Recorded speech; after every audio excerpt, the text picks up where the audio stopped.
हितोपदेश अध्याय 27। तुम्भे कालीर विषय दर्प कथा कुह नहीं, जेहेतु एक दिन कौन उत्पादन करिबो ताहा तुम्भकु जणा नहीं। अन्य लोक तुम्भर प्रशंसा करू, मात्र तुम्भर निज मुख ताहा न करू। अपर लोक करू, मात्र तुम्भ निज ओष्ठ ताहा न करू। पत्थर भारी ओ बाली गुरु, मात्र अज्ञानर विरक्ति से दुईरु भारी।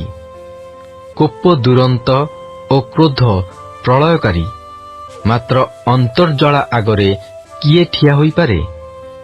गुप्त प्रेम ठारू प्रकाशित अनुजोग भल, प्रेमकारीर क्षत विश्वास्य, मात्र शत्रुर चुंबन बहुल। तृप्त प्राणी महुचाकू घृणा करे, मात्र क्षुधार्थ प्राणी की तिक्त द्रव्य सबु मिष्ट। जो लोक अपना स्थान छाड़ी भ्रमण करे, से बसारु भ्रमणकारी पक्षीर तुल्य। तैल ओ सुगंधी धूप मन को आह्लादित करे, मनर मंत्रणारु जात मित्रर मिष्टता तद्रूप करे। निजर बंधुकु ओ पितार बंधुकु त्याग कर नाही। पुणी तुम्भर विपद दिन रे अपना भाईर गृह को जाओ नाही। दूरस्थ भाई ठारू निकटस्थ प्रतिवासी भल। हे मोहर पुत्र, ज्ञानवान हुओ ओ मो मन को आह्लादित कर। तहिरे मु अपना निंदक को उत्तर देई परिबी। चतुर लोक विपद देखी अपना को लुचाए, मात्र असतर्क लोक आग बढ़ी शास्ति पाए। अपरिचित लोक पाई जे लगा हुए, ताहार वस्त्र निय। पुणी जे पर स्त्री पाई जामिन हुए, ताहाकू बंधक रख। जेउ लोक अति प्रभातरे उठी अपना मित्र को उच्च रबरे आशीर्वाद करे, ताहार सेही कर्म ताहा प्रति अभिशाप रूपे गणित हेबो। भारी वृष्टि दिन रे अविरत बिंदुपात ओ कलिहुड़ी स्त्री, ए दुई एक समान अटंती। जे ताकू अटकाए, से वायु को अटकाए ओ ताहार दक्षिण हस्त तैल उपरे पड़े। जेपरी लुहा लुहा को सतेज करे, सेपरी मनुष्य अपना बंधुर मुख सतेज करे। जे केही डिम्बुरी वृक्ष रक्षा करे, से तहिर फल खाए।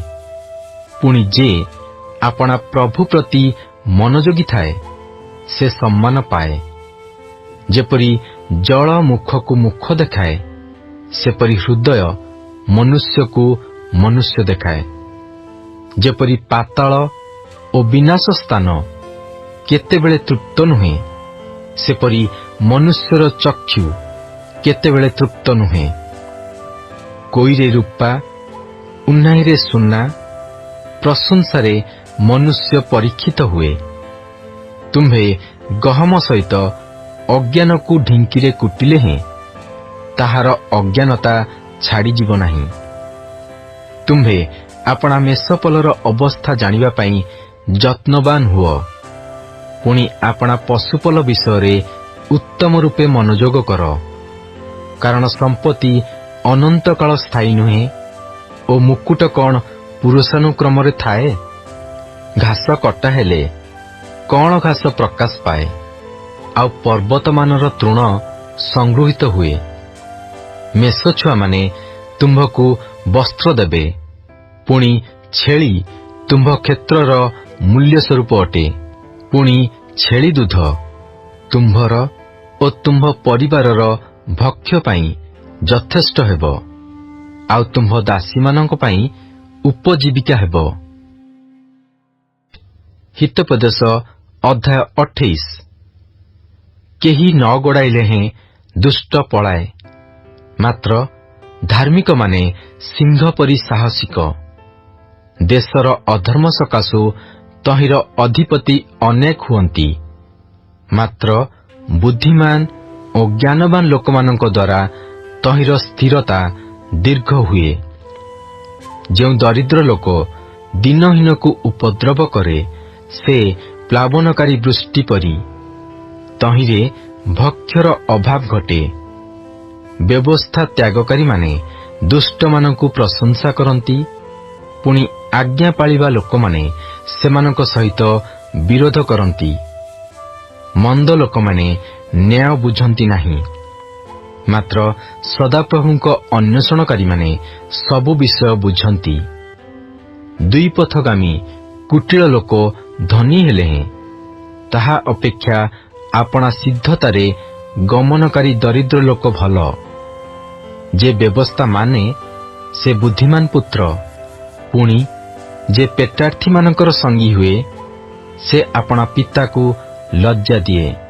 ଯେଉଁ ଲୋକ ଶୁଦ୍ଧ ଓ ବୃଦ୍ଧି ଦ୍ୱାରା ଆପଣା ସମ୍ପତ୍ତି ବୃଦ୍ଧି କରେ, ସେ ଦିନହୀନ ପ୍ରତି ଦୟାକାରୀ ପାଇଁ ତାହା ସଞ୍ଚୟ କରେ।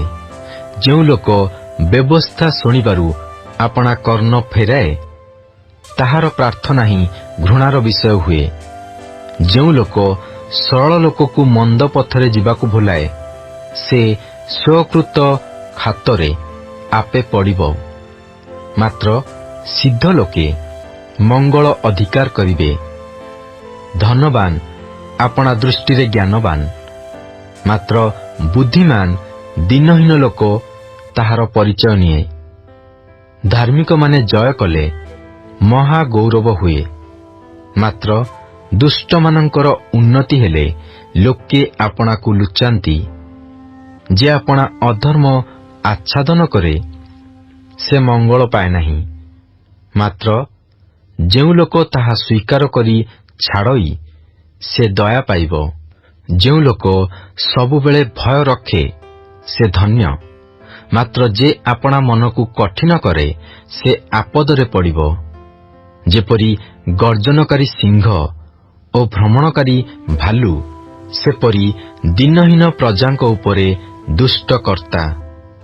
ଯେଉଁ ଅଧ୍ୟକ୍ଷ ବୁଦ୍ଧିହୀନ ସେ ମଧ୍ୟ ଅତି ଉପଦ୍ରବୀ ହୁଏ, ମାତ୍ର ଯେ ଲୋଭକୁ ଘୃଣା କରେ ସେ ଆପଣା ଦିନ ବଢ଼ାଇବ। ଯେଉଁ ଲୋକ କୌଣସି ଲୋକର ରକ୍ତରେ ଭାରଗ୍ରସ୍ତ ହୁଏ ସେ ଗର୍ତ୍ତ ପର୍ଯ୍ୟନ୍ତ ପଳାଇବ, କେହି ତାହାକୁ ନ ଅଟକାଉ। ଯେଉଁ ଲୋକ ସିଦ୍ଧ ଭାବରେ ଚାଲେ ସେ ରକ୍ଷା ପାଏ, ମାତ୍ର ଆପଣା ପଥରେ କୁଟିଳ ଲୋକ ଅକସ୍ମାତ୍ ପଡ଼ିବ। ଆପଣା ଭୂମି ଯେ ଚଷେ ସେ ଯଥେଷ୍ଟ ଆହାର ପାଇବ, ପୁଣି ଯେ ଅସାର ଲୋକଙ୍କର ଅନୁଗାମୀ ହୁଏ ତାହାର ଯଥେଷ୍ଟ ଦରିଦ୍ରତା ହେବ। ବିଶ୍ୱସ୍ତ ଲୋକ ଆଶୀର୍ବାଦରେ ବର୍ଦ୍ଧିଷ୍ଣୁ ହେବ, ମାତ୍ର ଯେ ଧନବାନ ହେବାକୁ ଅତି ଉଦ୍ୟମ କରେ ସେ ଅଦଣ୍ଡିତ ନୋହିବ। ମୁଖାପେକ୍ଷା କରିବା ଭଲ ନୁହେଁ, କିଏ ବା ଖଣ୍ଡେ ରୁଟି ପାଇଁ ଅଧର୍ମ କରିବା ଭଲ ନୁହେଁ। କୁଦୃଷ୍ଟି ଲୋକ ସମ୍ପତ୍ତି ପଛେ ଦୌଡ଼େ, ମାତ୍ର ତାହାକୁ ଅଭାବ ଆକ୍ରମଣ କରିବ ବୋଲି ସେ ଜାଣେ ନାହିଁ। ଜିହ୍ୱାରେ ଚାଟୁବାଦ କରିବା ଲୋକ ଅପେକ୍ଷା ମନୁଷ୍ୟକୁ ଅନୁଯୋଗ କରିବା ଲୋକ ଶେଷରେ ଅଧିକ ଅନୁଗ୍ରହ ପାଏ। ଯେ ଆପଣା ପିତା କି ମାତାର ଦ୍ରବ୍ୟ ଅପହରଣ କରି କହେ, ଏଥିରେ କିଛି ଅଧର୍ମ ନାହିଁ, ସେ ସଂହାରକର ସଙ୍ଗୀ। ବହୁ ପ୍ରତ୍ୟାଶୀ ପ୍ରାଣ ବିବାଦ ଜନ୍ମାଏ, ମାତ୍ର ଯେ ସଦାପ୍ରଭୁଙ୍କ ଉପରେ ନିର୍ଭର ରଖେ ସେ ହୃଷ୍ଟପୁଷ୍ଟ ହେବ।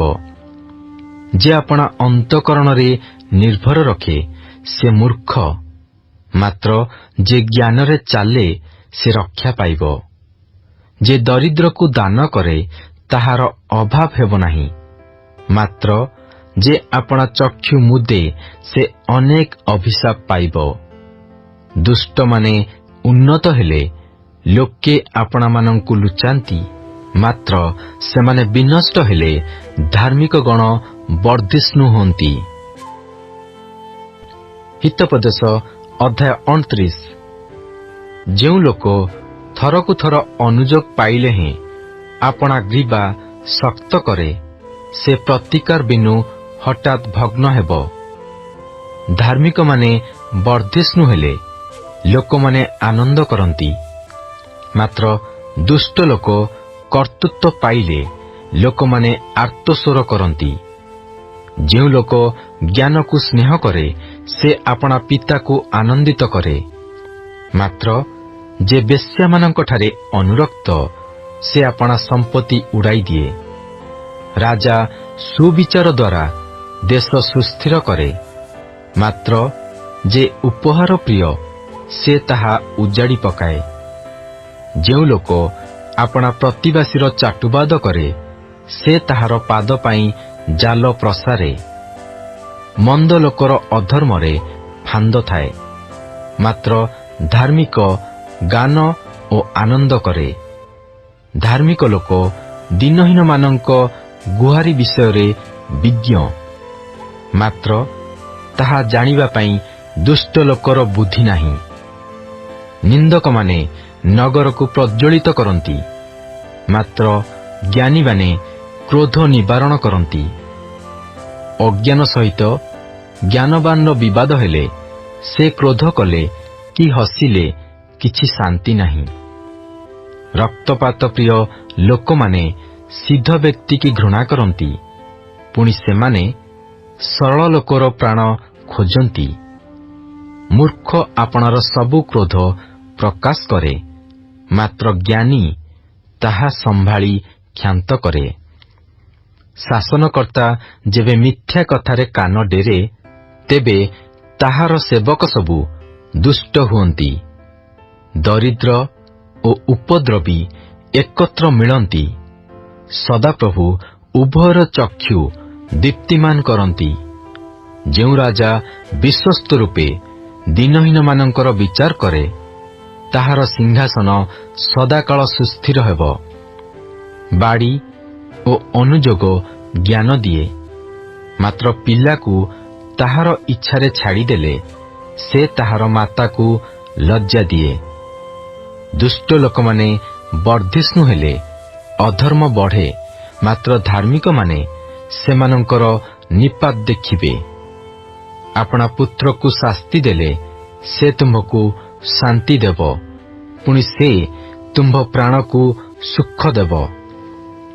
ଈଶ୍ୱରୀୟ ପ୍ରତ୍ୟାଦେଶ ଅଭାବରେ ଲୋକମାନେ ବିନଷ୍ଟ ହୁଅନ୍ତି, ମାତ୍ର ଯେଉଁ ଲୋକ ବ୍ୟବସ୍ଥା ପାଳେ ସେ ଧନ୍ୟ।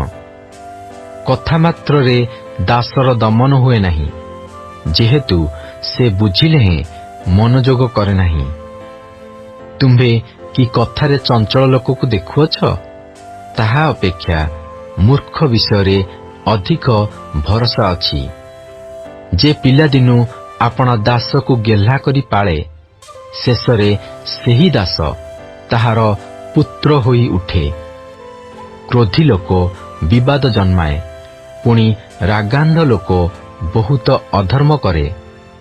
ମନୁଷ୍ୟର ଅହଙ୍କାର ତାହାକୁ ନତ କରିବ, ମାତ୍ର ଯାହାର ଆତ୍ମା ବିନତ ସେ ସମ୍ମାନ ପାଇବ। ଚୋରର ଭାଗୀ ଆପଣା ପ୍ରାଣକୁ ଘୃଣା କରେ। ସେ ଋଣ କରାଇବାର କଥା ଶୁଣେ, କିନ୍ତୁ କିଛି ପ୍ରକାଶ କରେ ନାହିଁ। ଲୋକ ଭୟ ଫାନ୍ଦଜନକ, ମାତ୍ର ସଦାପ୍ରଭୁଙ୍କଠାରେ ଯେ ନିର୍ଭର ରଖେ ସେ ସୁରକ୍ଷିତ ହେବ। ଅନେକେ ଶାସନକର୍ତ୍ତାର ଅନୁଗ୍ରହ ଚାହାନ୍ତି, ମାତ୍ର ମନୁଷ୍ୟର ବିଚାର ସଦାପ୍ରଭୁଙ୍କଠାରୁ ହୁଏ। ଅଧର୍ମକାରୀ ଲୋକ ଧାର୍ମିକର ଘୃଣା ବିଷୟ, ପୁଣି ସରଳ ପଥଗାମୀ ଦୁଷ୍ଟ ଲୋକର ଘୃଣା ବିଷୟ ହୁଏ। ହିତୋପଦେଶ ଅଧ୍ୟାୟ 30। ଜାକିର ପୁତ୍ର ଆଗୁରର କଥା ଅର୍ଥ ଭାରକ୍ତି।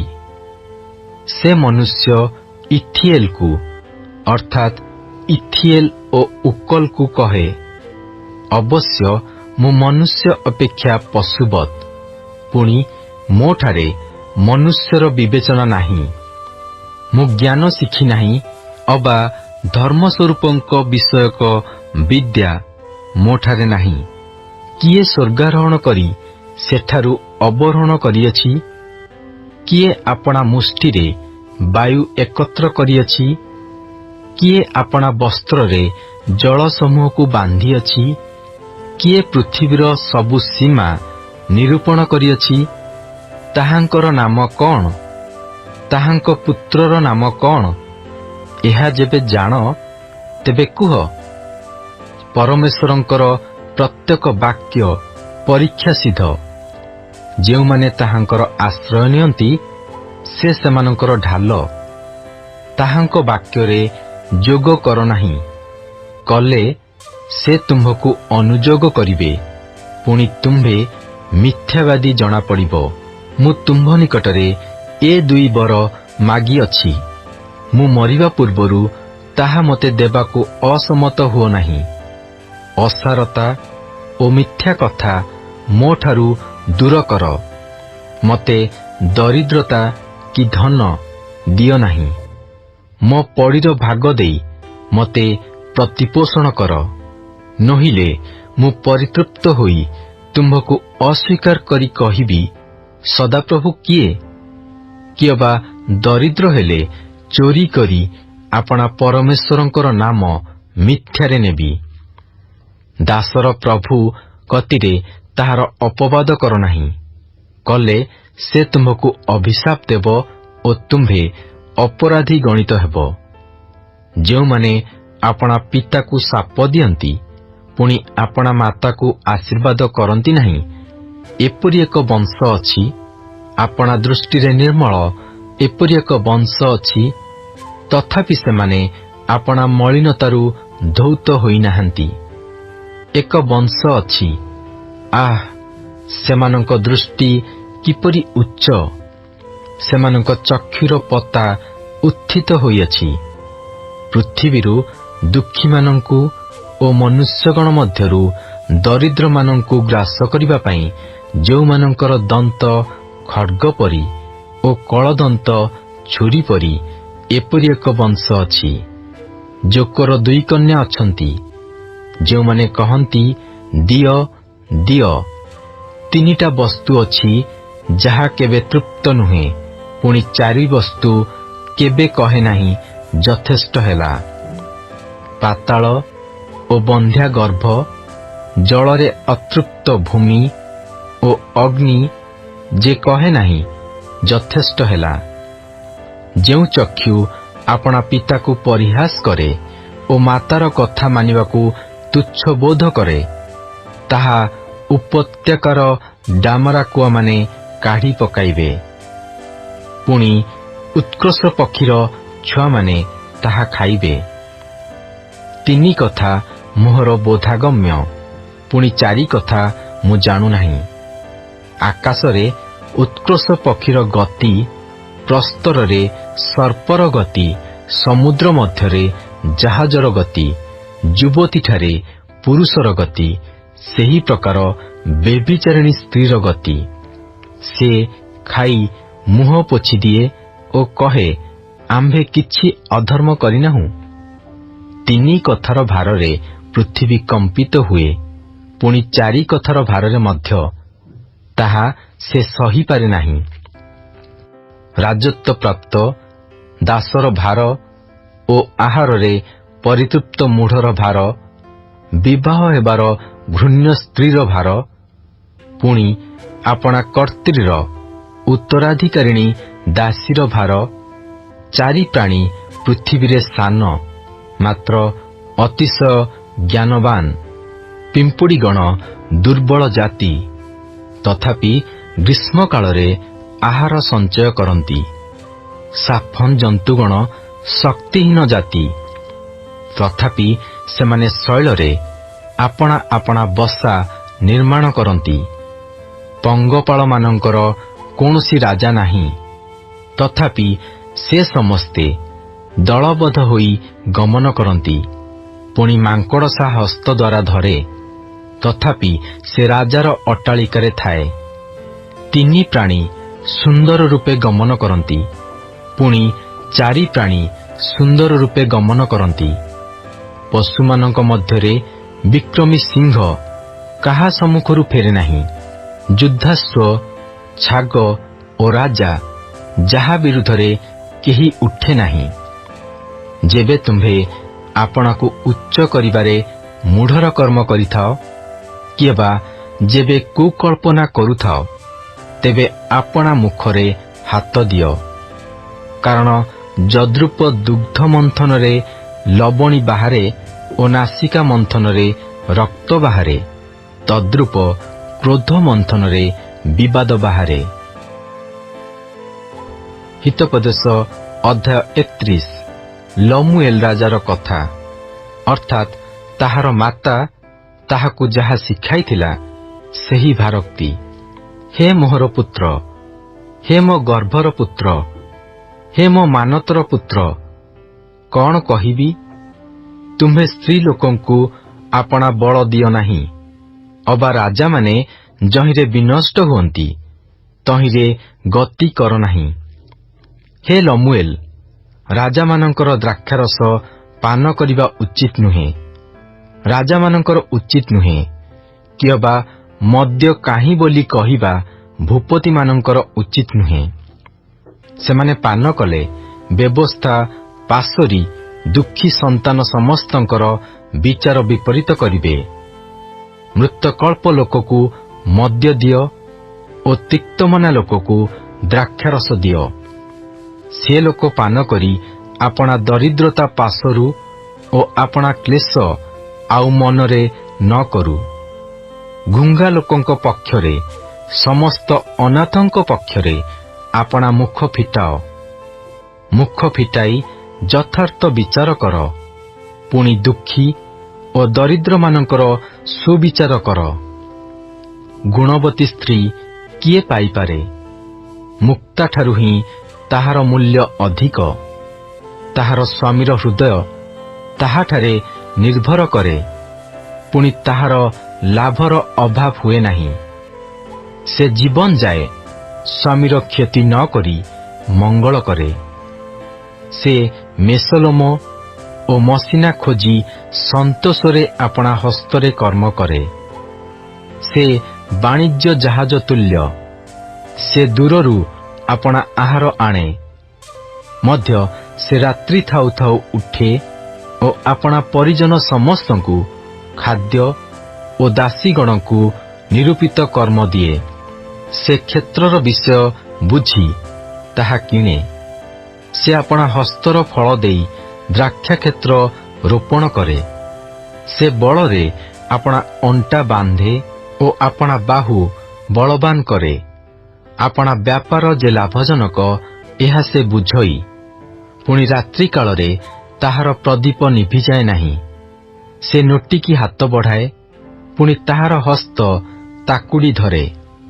ସେ ଦୁଃଖୀ ଲୋକମାନଙ୍କ ପ୍ରତି ମୁକ୍ତ ହସ୍ତା ହୁଏ ଓ ଦରିଦ୍ରମାନଙ୍କ ପ୍ରତି ଆପଣା ହାତ ବଢ଼ାଏ। ସେ ହିମ ଲାଗି ଆପଣା ପରିବାର ବିଷୟରେ ଭୟ କରେ ନାହିଁ, ଯେହେତୁ ତାହାର ସମସ୍ତ ପରିବାର ସିନ୍ଦୁରବର୍ଣ୍ଣ ବସ୍ତ୍ର ପିନ୍ଧନ୍ତି।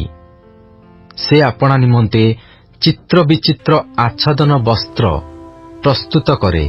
ପୁଣି ସେ ଶୁଭ୍ର କ୍ଷୋମବସ୍ତ୍ର ଧୂମ୍ରବର୍ଣ୍ଣ ବସ୍ତ୍ର ପିନ୍ଧେ। ତାହାର ସ୍ୱାମୀ ଦେଶୀୟ ପ୍ରାଚୀନମାନଙ୍କ ସଙ୍ଗେ ନଗର ଦ୍ୱାରରେ ବସିବା ବେଳେ ଚିହ୍ନା ଯାଏ। ସେ ସୂକ୍ଷ୍ମ ବସ୍ତ୍ର ପ୍ରସ୍ତୁତ କରି ବିକ୍ରୟ କରେ। ପୁଣି ବଣିକମାନଙ୍କ ହସ୍ତରେ କଟିବନ୍ଧନ ସମର୍ପଣ କରେ। ବଳ ଓ ଶୋଭା ତାହାର ବସ୍ତ୍ର ସ୍ୱରୂପ। ପୁଣି ଭବିଷ୍ୟତ୍କାଳ ବିଷୟରେ ସେ ହାସ୍ୟ କରେ। ସେ ଜ୍ଞାନରେ ଆପଣା ମୁଖ ଫିଟାଏ। ତାହାର ଜିହ୍ୱାରେ ଦୟାର ବ୍ୟବସ୍ଥା ଥାଏ। ସେ ଆପଣା ପରିବାରର ଆଚରଣରେ ମନୋଯୋଗ କରେ। ପୁଣି ଆଳସ୍ୟର ଆହାର ଖାଏ ନାହିଁ। ତାହାର ସନ୍ତାନମାନେ ଉଠି ତାହାକୁ ଧନ୍ୟ ଧନ୍ୟ କହନ୍ତି ଓ ତାହାର ସ୍ୱାମୀ ହିଁ ତାହାକୁ ଏ ରୂପ ପ୍ରଶଂସା କରେ। ଅନେକ କନ୍ୟା ଗୁଣ ଦେଖାଇଅଛନ୍ତି, ମାତ୍ର ତୁମ୍ଭେ ସେ ସମସ୍ତଙ୍କ ଅପେକ୍ଷା ଶ୍ରେଷ୍ଠ। ଲାବଣ୍ୟ ପ୍ରବଞ୍ଚନାଜନକ ଓ ସୌନ୍ଦର୍ଯ୍ୟ ଅସାର। ମାତ୍ର ଯେଉଁ ସ୍ତ୍ରୀ ସଦାପ୍ରଭୁଙ୍କୁ ଭୟ କରେ ସେ ପ୍ରଶଂସିତା ହେବ। ତାହାର ହାତର ଫଳ ତାହାକୁ ଦିଅ। ପୁଣି ତାହାର ନିଜ କର୍ମ ନଗର ଦ୍ୱାରରେ ତାହାର ପ୍ରଶଂସା କରୁ।